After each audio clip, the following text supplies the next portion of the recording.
नमस्कार, मैं हूं जास्मिन शर्मा और बात होगी नेपाल में ताज़ा हालात क्या हैं आपको बताएंगे और क्यों नेपाल में छिड़ी हिंसा भारत के लिए और भारत की सीमा के लिए भी खतरे की घंटी है। नेपाल में सोशल मीडिया प्रतिबंध और भ्रष्टाचार के खिलाफ छिड़े जेन जी प्रदर्शनों ने हिंसक रूप धारण किया।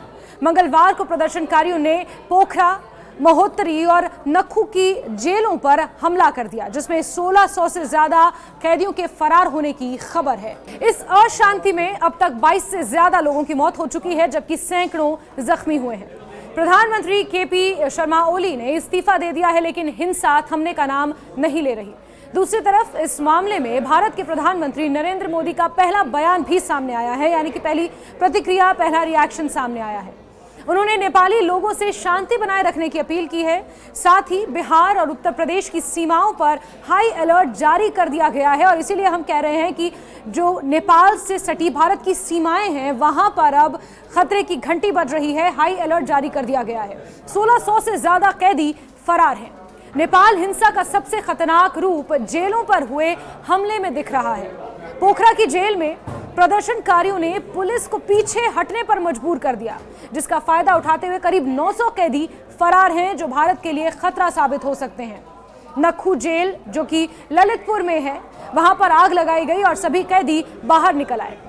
यहां राष्ट्रीय स्वतंत्रता पार्टी के चेयरमैन रवि लामिछाने को समर्थकों ने बाहर निकाला। वहीं महोत्तरी के जलेश्वर जेल में प्रदर्शनकारियों और कैदियों ने मिलकर दीवार तोड़ दी, जिसमें 572 कैदी भाग निकले हैं। दंगे में जिले की तुलसीपुर जेल से भी 127 कैदी भागे हैं, ऐसी खबर है। यानी कुल मिलाकर यह आंकड़ा 1600 बैठता है, जहां 1600 से भी ज्यादा कैदी फरार बताए जा रहे हैं। इसकी पुष्टि बाकायदा हो चुकी है और इसी के मद्देनजर अब बिहार और उत्तर प्रदेश के बॉर्डर पर अलर्ट जारी कर दिया गया है, क्योंकि वहां से नेपाल की सीमा बेहद करीब है। भारत ने पड़ोसी देश की अस्थिरता पर चिंता भी जताई है। विदेश मंत्रालय ने भारतीय नागरिकों को नेपाल यात्रा स्थगित करने और मौजूदा लोगों को घरों में रहने की सलाह दी है। इमरजेंसी नंबर भी जारी कर दिए गए हैं। जिसके अलावा बिहार पुलिस ने भारत नेपाल सीमा के जिलों में हाई अलर्ट घोषित किया है, जबकि उत्तर प्रदेश के महाराजगंज, सिद्धार्थनगर, बलरामपुर, श्रावस्ती, बहराइच, लखीमपुर खीरी और पीलीभीत में संयुक्त गश्त को बढ़ाया गया है। और इस बीच प्रधानमंत्री नरेंद्र मोदी की भी प्रतिक्रिया सामने आई है। उन्होंने बड़ी अपील की है।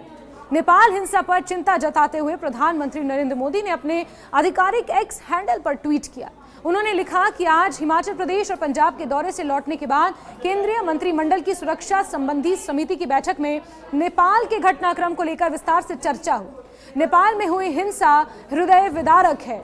ये जानकर बहुत दुख हुआ कि इसमें कई युवाओं की जान चली गई है। नेपाल की स्थिरता, शांति और समृद्धि हमारे लिए अत्यंत जरूरी है, ये प्रधानमंत्री का कहना था। उन्होंने कहा कि मैं नेपाल के अपने सभी भाई बहनों से विनम्र अपील करता हूं कि वो शांति व्यवस्था को बनाए रखें। अब इस आंदोलन की पृष्ठभूमि को समझने की कोशिश करते हैं कि कैसे जेन जी का ये आंदोलन शुरू हुआ। दरअसल हाल ही में नेपाल की केपी ओली सरकार ने फेसबुक, व्हाट्सएप, इंस्टाग्राम, यूट्यूब और अन्य 22 सोशल मीडिया प्लेटफॉर्म्स पर प्रतिबंध लगा दिया। सरकार का दावा था कि ये राष्ट्रीय सुरक्षा के लिए जरूरी है, लेकिन युवाओं ने इसे अभिव्यक्ति की स्वतंत्रता पर हमला माना।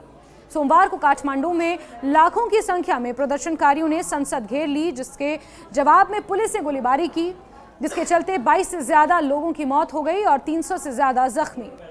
जिसके बाद मंगलवार को सोशल मीडिया प्रतिबंध हटा लिया गया, लेकिन प्रदर्शनकारियों का गुस्सा शांत नहीं हुआ। युवा भ्रष्टाचार, बेरोजगारी और आर्थिक संकट के खिलाफ भी चिल्लाते रहे। उन्होंने केपी ओली के भक्तपुर स्थित घर को भी आग लगा दी। राष्ट्रपति रामचंद्र पौडेल के निवास को भी तोड़ा और पूर्व प्रधानमंत्री शेर बहादुर देउबा और पुष्प कमल दाहाल के घरों पर भी हमला किया। देउबा और उनकी पत्नी विदेश मंत्री अर्जू राणा देउबा पर हमला हुआ, जिसमें वो जख्मी भी हो गए। संचार मंत्री पृथ्वी सुम्बा गुरुड के घर को भी जलाया गया। संसद भवन, नेपाली कांग्रेस का केंद्रीय कार्यालय, सुप्रीम कोर्ट तक को आग के हवाले कर दिया गया, जिसके चलते प्रधानमंत्री ओली को अपना इस्तीफा देना पड़ा। और इसके बाद अभी भी नेपाल में पूरी तरह से चौकसी बरती जा रही है, जहां तहां फोर्सेस की डिप्लॉयमेंट है। लेकिन नेपाल में भड़का ये आंदोलन अब भारत की सीमाओं के लिए भी चिंता का सबब बना हुआ और यही कारण है कि बिहार और उत्तर प्रदेश की जो सीमाएं हैं, जो नेपाल से लगती हैं, वहां पर गश्त को और बढ़ा दिया गया है।